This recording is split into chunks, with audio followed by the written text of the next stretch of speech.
the theta notation. So the theta notation is the symbol is like this, theta symbol. So why we are studying the theta notation is to reduce the time complexity and space complexity. And also we can say that theta notation is a combination of big O notation and omega notation. Then the theorem for the theta notation is the function f of n is equal to theta g of n if and only if there exists previous, whereas the big O notation, omega notation, we have only single constant. But in our theta notation we have the two constants. So constant c1 and c2. Here we need to satisfy the function f of n c1 g of n less than or equal to f of n less than or equal to c2 g of n. This condition is satisfied, we can say that it is the theta notation. Theta notation. Theta notation is nothing but always the given f of n is equal to theta g of n. Here always we can have the two positive constants along with the f of n function and g of n function. So f of n function must be middle. Then whenever we can have the less than or equal to c2 g of n. If it is there, it is the big O notation. Then c1 g of n less than or equal to f of n. If it is there, we can say it is the what is this? It is a omega notation. These two combination, here is the big O notation, here is the omega notation. These two combinations we can say that it is the theta notation. Then this is the graphical, we can represent in a graph wise. So we can have the f of n function. So whenever we can have that above function is the c2 is the big O notation, then below is the omega notation.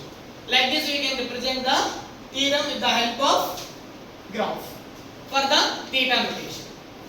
Then now example, the function f of n is equal to 3n plus 2. Then here we can find out anything. Here we are not going to show any proof in the theta notation. Theta notation itself always we can represent only for the to calculate the constant values c1 and c2 values.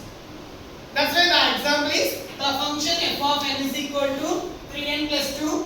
Then find out the values of c1 and c2.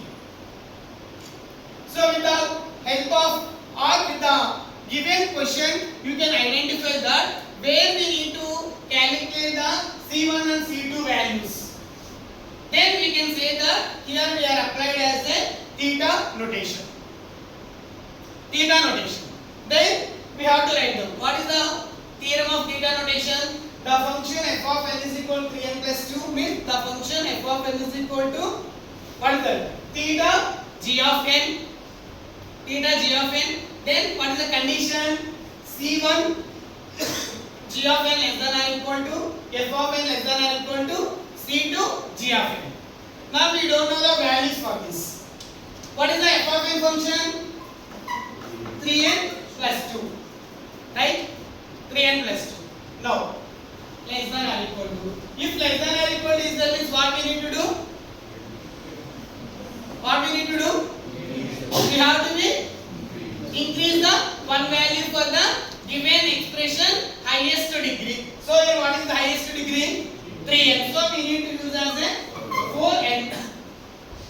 Next, less than or equal to here. What is the 3n is the highest degree. So you need to decrease to the single value. You can use the 2n. Now check the conditions. If n is equal to 1, the values is going to satisfy 2 less than or equal to 5 less than or equal to 4.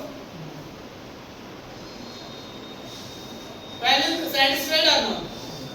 No. Then if n is equal to 2, 4 less than or equal to what is the value? 8 less than or equal to 8. It may. We cannot say that exactly. Then if n is equal to 3,